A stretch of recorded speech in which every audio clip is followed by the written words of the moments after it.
Los comentarios de este video son la pura prueba del efecto Dunning-Kruger. Gente idiota que no sabe lo que habla, pero justamente por ser idiotas piensan que dominan el tema. La intención del meme era decir cuál es el origen de la riqueza y por qué no es lo mismo organizar la producción de mercancías que crearlas. El Estado también organiza la producción de ciertas cosas y no por eso decimos que crea riqueza. De hecho, estos güeyes suelen decir que el Estado no crea riqueza en absoluto. Algunos idiotas empezaron a decir, entonces el iPhone cae de los árboles o cómo. Yo sinceramente no sé cómo es que esta gente es capaz de respirar y no cagarse encima al mismo tiempo. Evidentemente no, güey. Pero el capitalismo tampoco tiene brazos y piernas para agarrar el pico, minar el litio y hacer celulares. Lo único que trataba de decir es que la fuente irreemplazable y riqueza en todo modo de producción es el trabajo aplicado a la naturaleza. Las circunstancias en que ese trabajo opera pueden cambiar y de hecho lo han hecho infinitas veces a lo largo de la historia. Esto se plantea más ampliamente en la crítica al programa de Gotha. Léanlo, es un buen libro. El problema es que literalmente solo una persona se dio cuenta. El resto de la discusión se desvió el tema de China porque su lógica de partido de fútbol los hizo incapaces de entender nada de cómo funciona su mundo. Así que voy a responder a eso. No, China no es capitalista. A todos los que les pedí que definieran capitalismo me respondieron cosas que presumidamente son libertad de mercado, empresas privadas, millonarios, exportación de mercancías y etc. Primero, no, China no tiene libre mercado. Ni siquiera llega al top 100 en el índice de libertad económica de Heritage. Segundo, las cifras ridículas que algunos comentaban del 80%, 96%, 98% de empresas privadas, ninguna de esas toma en cuenta el grado de participación estatal en las mismas, que es del 85%. E incluyen las cooperativas como empresas privadas. Estos por sí mismos son errores metodológicos que desvalidan toda la estimación. Y cuando los corriges, ¿qué crees que ocurre? ¡Ups! El sector privado resulta que es la minoría. Algunos intentan escudar en que, aunque el sector privado no predomina en China, solo el hecho de que haya empresas privadas ya los hace capitalistas. Mi respuesta es que con esa lógica Cuba también es capitalista, porque también tiene empresas privadas. Además, ese pensamiento de que si hay propiedad privada entonces no puede haber socialismo es directamente no saber qué es el socialismo. Justamente en la crítica al programa de Gotha, otra vez, Marx describe cómo sería el régimen de propiedad en el socialismo, que Lenin interpreta de esta manera.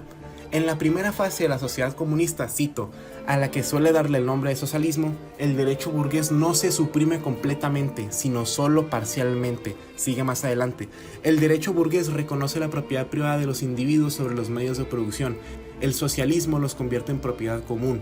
Es decir, en el socialismo todavía existe propiedad, simplemente los medios de producción pasan a ser de dominio colectivo, tal y como marca el artículo 6 de la Constitución china.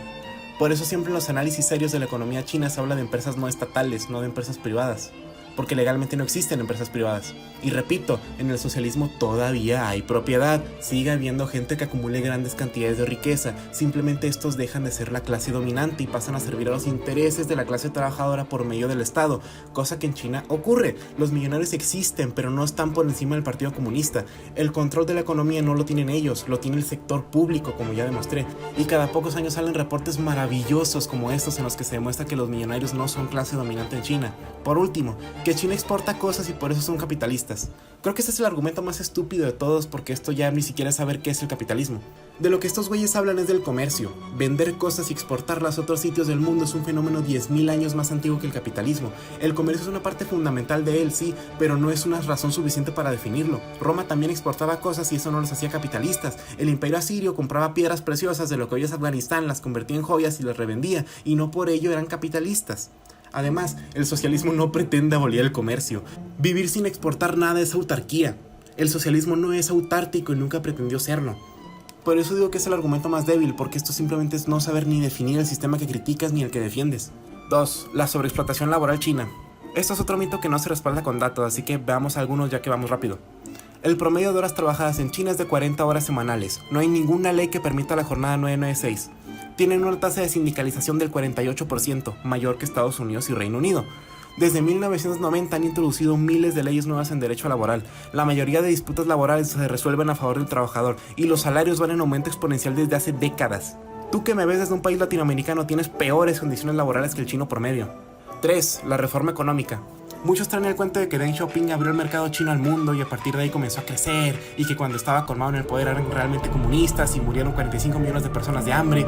Lo primero ya lo refuté, China no tiene libre mercado, y lo otro también es falso. Las reformas de Deng estuvieron completamente basadas en el marxismo, para eso recomiendo leer a Deng. Aquí les dejo sus propios textos por si quieren pausar el video y noten ustedes mismos que Deng no solo era marxista, sino que también era admirador de Mao. Luego, la cifra de 45 millones de muertos viene del libro de Dick Kotter, Mao's Great Famine, que ninguno de estos güeyes leyó, por cierto. Dikötter a su vez estima esta cifra en el informe de Chen Yixi, un reformista del Partido Comunista, que muchos años después nadie ha encontrado por ningún lado, ni siquiera Dikötter, y de hecho es casi imposible que haya existido ese informe en primer lugar.